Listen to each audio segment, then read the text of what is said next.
Before I start on reading this diary, I want to thank Nigel Lambert for helping me with the Battle of Hatcher's Run, which is very hard to understand because information is very, very scarce on this battle. Thank you, Nigel.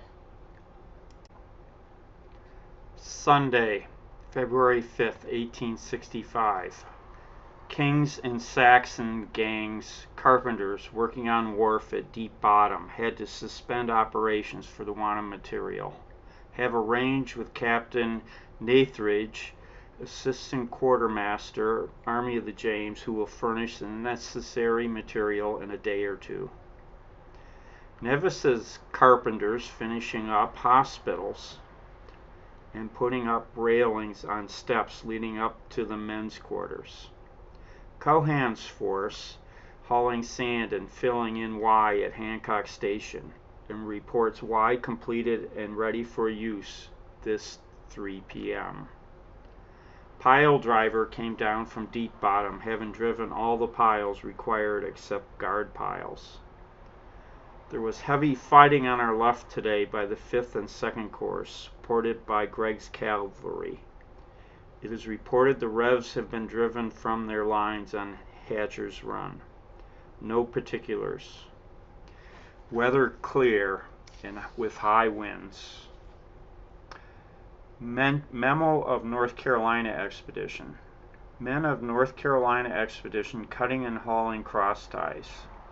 Colonel W. W. Wright and construction party arrived today from Savannah. So that's the first diary entry of this YouTube series. Now I'm going to go over to the next page and do my explanation of what was up. The Battle of Hatcher's Run was the next to last offensive during the siege of Petersburg.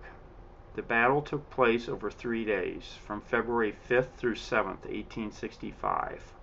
Up to the time of the battle, to protect against attacks from any direction, the Union siege lines were fortified front and rear. The U.S. military railroad extended within these fortifications from City Point to Peebles Farm. Confederate forces had fortifications facing the northern side Union lines to protect Petersburg. The battle was brought about as part of a Union cavalry raid of Boydton Plank Road. Union commanders believed that the Confederates used this road to supply the armies defending Richmond and Petersburg. The 2nd Corps Infantry under Major General Humphreys and 5th Corps Infantry under Major General Warren were to take up blocking positions to keep David Gregg's cavalry division from being cut off or otherwise endangered. On February 5th, the cavalry succeeded in reaching the road, but only captured about 20 wagons. It turns out that the Boydton Plank Road was not in heavy use by the Confederates. The cavalry returned to the proximity of the supporting infantry of the 5th Corps after raiding the road. The 2nd Corps, which moved into position between the 5th Corps and the main Union lines, was heavily attacked by Heath's division east of Rocky Branch, and lightly attacked by Evans' division west of Rocky Branch. The last assault also included elements of Mahone's division. The 2nd Corps narrowly avoided having its right flank turned by the aggressive Confederates, but all the Confederates' attacks on this day were defeated.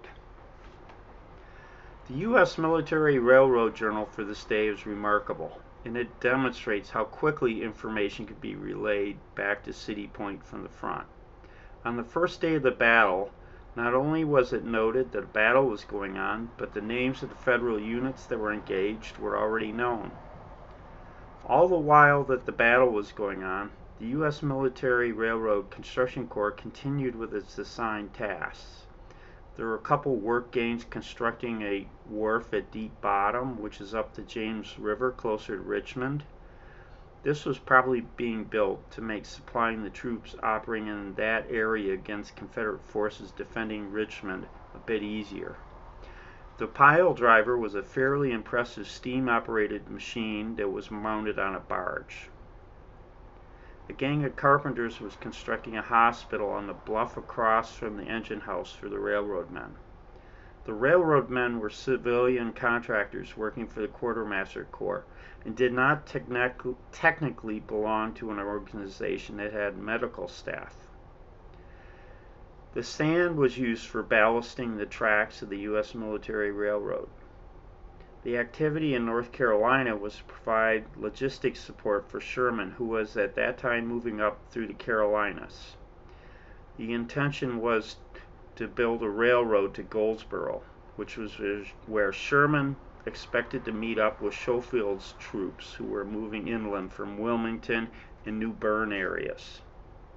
The reason the North Carolina expedition is mentioned in this City Point Journal is that some men were transported from Virginia to assist with the construction of that railroad.